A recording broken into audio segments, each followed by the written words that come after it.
쉼표가 있어야 다시 달릴 수 있습니다. 자, 옆에 있는 분에게 우리 축복합시다. 쉼표가 있어야 다시 달릴 수 있습니다. 인사하겠습니다.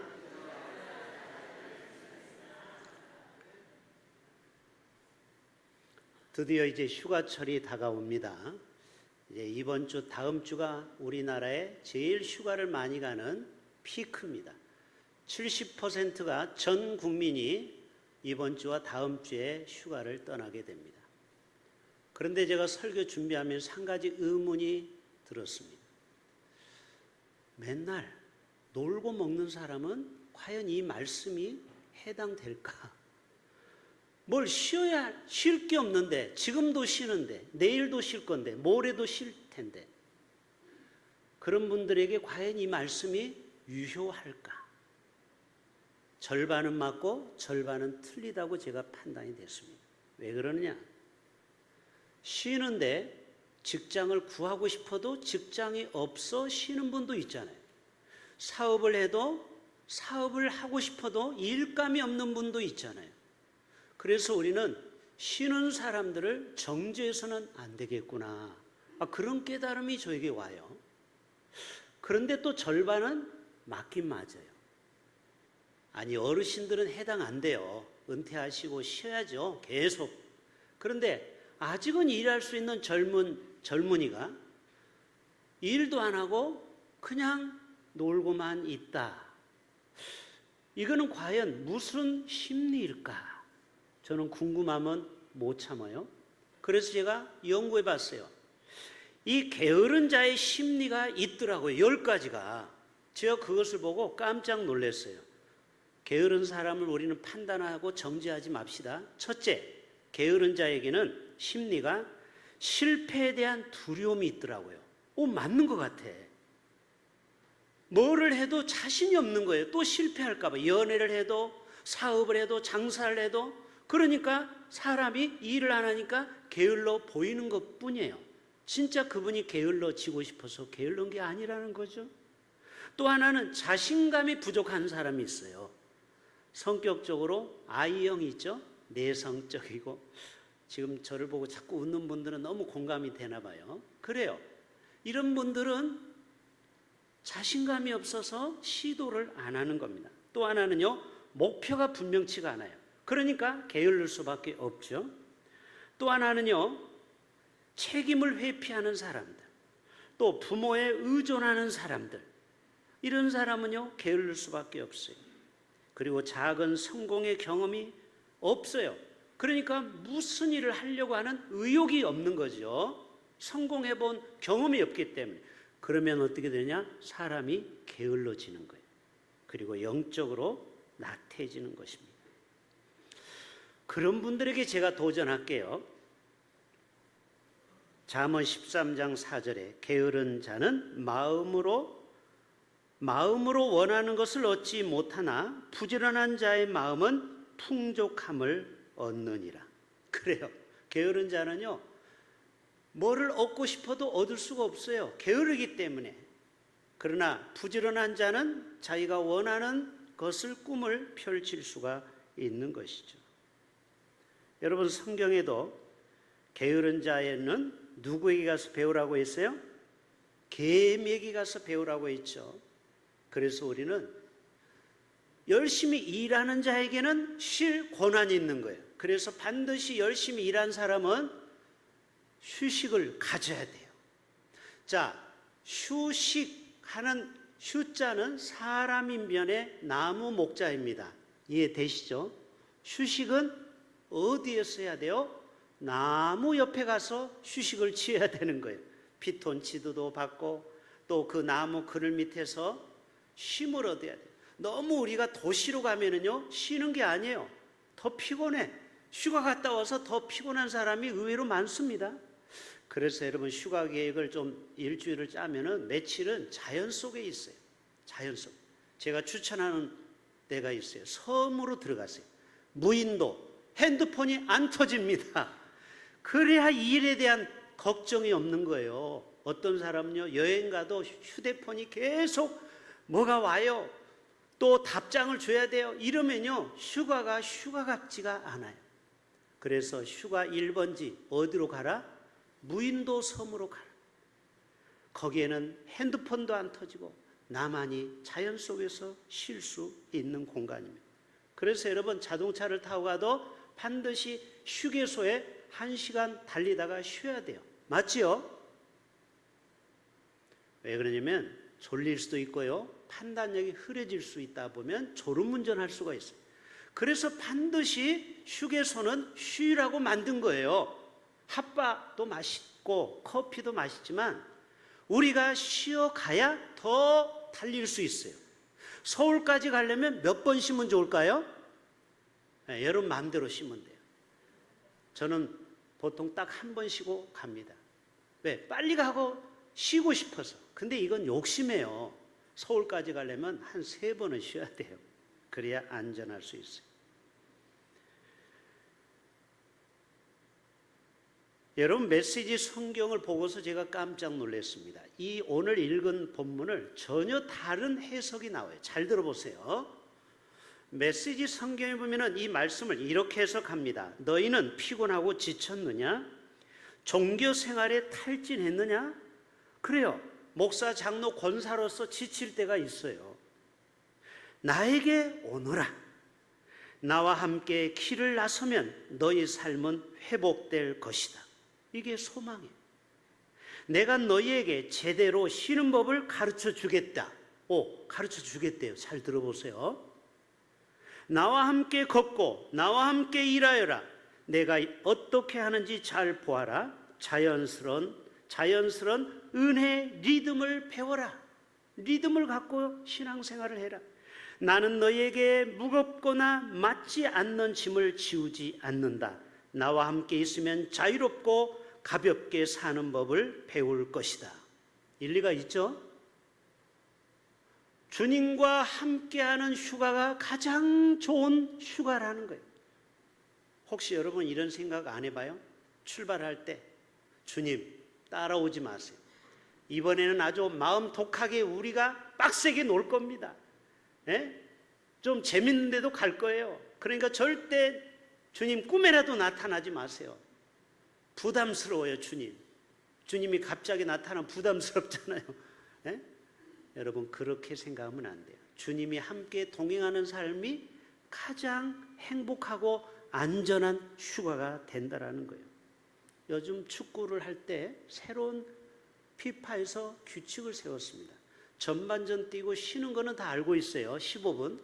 근데 전반전 하고 또 중간에 또 한 번 쉽니다. 알고 있습니까? 수분 보충하는 시간.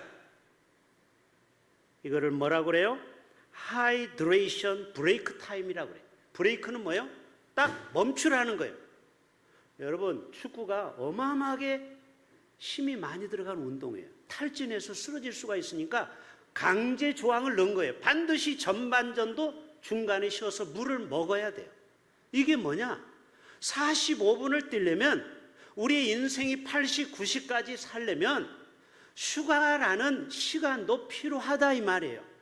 어떤 사람은 돈 벌려고 휴가도 안 가는 사람이 있어요. 돈 벌려고 그냥 365일 2일에 아주 그냥, 그러면 어떻게 되는 줄 아세요? 심장마비에 무리가 옵니다. 그리고 갑자기 일찍 떠날 수가 있어요. 제가 여러 번 얘기하죠. 서울에는 택시 기사분 중에 멈춰 서 있는 택시가 많아요. 경찰들이 가가지고 기사님 왜 그러세요 했더니 죽어 있어요. 이게 뭐냐? 운전하면 돈이, 현금이 팍팍 들어오니까 처음 운전하는 젊은이들이 재미가 붙은 거예요. 막 운전하면 막 가면은 막 돈이 2만 원, 3만 원이니까 그러다가 무리하다가 택시 운전하다가 돌아가시는 분이 상당히 많다라는. 물론 지금은 그렇지 않지만은요. 공동번역에 보면은 오늘 28절을 이렇게 말합니다. 고생하며 무거운 짐을 지고 허덕이는 사람. 자, 옛날에 복음성가에 보면은 그런 찬양이 있어요. 허덕이는 인생들. 얼마나 인생이 힘들고 어렵습니까? 무거운 짐을 지고 가요.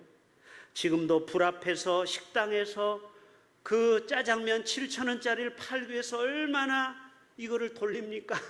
불 앞에서 고생하면서 돈을 버는 사람, 또 직장에서 일터 선교사로 일하는 성도님들 다 내게로 오라는 거예요. 또 우리의 인생의 질병, 건강의 질병, 자녀의 문제, 재정의 문제 다 주님 앞에 와서 쉼을 얻으라는 거예요. 그래야 우리가 끝까지 우리의 마지막까지 더 멀리 더 끝까지 달릴 수가 있다라는 것입니다. 그래서 여러분, 휴가는 절대 낭비거나 돈 있는 사람만이 가는 것이 휴가가 아니에요. 여러분, 돈 없으면 어때요? 어디 가서 쉬면 돼요? 배산에 가서 텐트 쳐놓고 있으면 돼요. 돈 안 들어요. 온천천에 가 있으면 돼요. 한강에 가면은요 무료로 수영을 할 수 있어요. 알고 있습니까, 여러분? 우리가 돈을 꼭 써야 휴가라고 생각하는 고정관념이 있어요. 그렇지가 않아요. 우리의 삶을 잠시 쉬는 거예요. 휴식을 찾고 회복하는 거예요. 세 가지만 말씀드립니다. 따라서 합시다. 하나님은 안식을 만드신 분입니다. 쉼을 만드신 분이에요. 창세기 2장 2절 다 외우고 있죠? 시작. 하나님이 그 일곱째 날을 복되게 하사 거룩하게 하셨으니 이는 하나님이 그 창조하시며 만드시던 모든 일을 마치시고 그날에 안식하셨음이니라. 주님도 여섯째 날까지 일하시고 일곱째 날은 안식함으로 우리에게 보여주신 거예요. 안식일을 사베드라고 그래요. 사밧이라는 히브리 말을 써요. 따라서 합시다. 사밧. 사바드라는 말로도 하기도 하고 사밧. 이 말은 뭐냐면 멈추다, 스톱 이 말이에요. 안식일의 뜻이 뭐라고요? 멈춰라, 스톱. 6일 동안 열심히 일하죠. 요즘은 뭐 5일째죠. 그러나 또 개인 사업하는 사람 6일 동안 일하고 일곱째 날은 무조건 스톱해라. 그래야 네가 건강하게 인생을 살 수가 있다. 무리하면 안 돼. 왜? 우리 몸은 소모성이야. 계속 일을 하면요 점점 무릎도 달고 그 다음에 손도 계속 우리는 영원히 쓸 수 없어요. 기계가 아니에요. 로봇가 아니에요. 그래서 적당한 안식과 쉼이 필요하다라는 거예요. 여러분에게 놀라운 비밀을 가르쳐 드릴게요. 일요일 날, 공휴일 날은 무슨 색깔로 칠해 있죠? 달력에? 어떻게 하셨어요? 빨간 거. 그러면 여러분, 신호등의 빨간색은 뭐 하는 거예요? 멈춰라. 어떻게 알지? 그런데 왜 여러분 빨간 날에 멈추지 않고 일을 하려고 합니까? 경고하는 거예요. 안식일은 왜 빨간색을 칠해졌느냐? 물론 빨간 공휴일이라는 걸 강조하기 위해서 빨간색으로 인쇄를 했겠지만 저는 영적으로 해석하기를 하나님의 경고 사인이다. 네가 무엇을 하든지 공부를 해도 안식일은 쉬어야 되고 장사를 해도 하루는 주일은 쉽니다. 이렇게 써붙이는 가게 있어요, 없어요? 있습니다. 주일을 범하면 안 되는 거예요. 이게 우리가 오래 장사하는 비결이에요. 식물도 밤에는 쉬어야 되는 거 알고 있습니까? 좀 반응을 해보세요. 맞다, 맞으면 고개라도 끄덕여 보세요. 식물도 밤에는 쉬어야 됩니다. 맞지요? 왜 그러냐면은 너무 불을 밝혀놓으면요 가로등 밑에 있는 식물이 안 자라. 제가 저 시골 춘향에서도 목회해봤잖아요. 밤에 보면은요 가로등을 다 끕니다. 일부러 식물이 자라니까. 그 밑에 이 온실, 그 뭐라고 해요? 비닐하우스가 영향을 받아.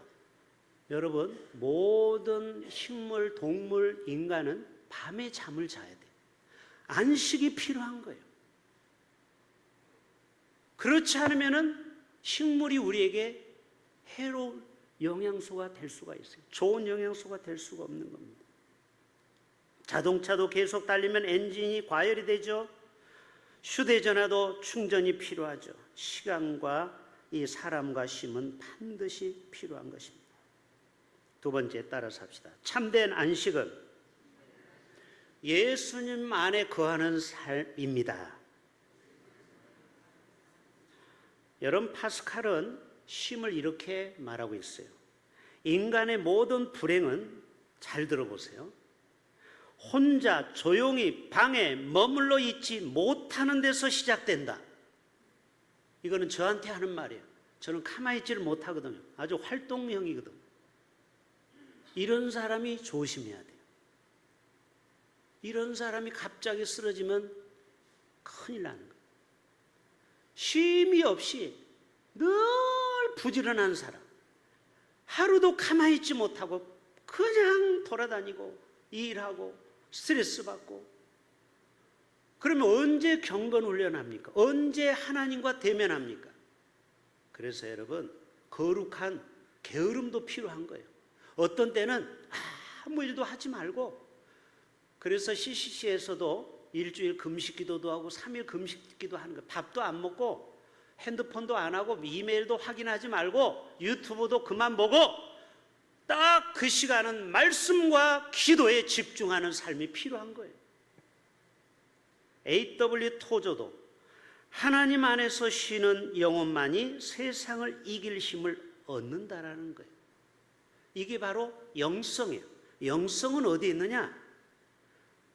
잠시 휴식을 취하고 하나님과 깊은 영적인 사귐이 필요한 거예요. 그래서 여러분, 휴가 때 책 한 권을 가지고 가면 좋아요. 특별히 이 책이 제일 좋아요. 오늘의 양식, 오늘 8월호를 나눠줘요. 제가 여러분에게 지침을 드립니다. 휴가 때, 야, 신난다, 튜브 챙겨라, 뭐를 챙겨라 하는데 오늘의 양식을 안 챙기고 가면 안 되는 거예요. 매일매일 하나님의 말씀으로 묵상하실 수 있기를 바랍니다. 휴가 기간에도 하나님을 떠나면 안 되는 거예요.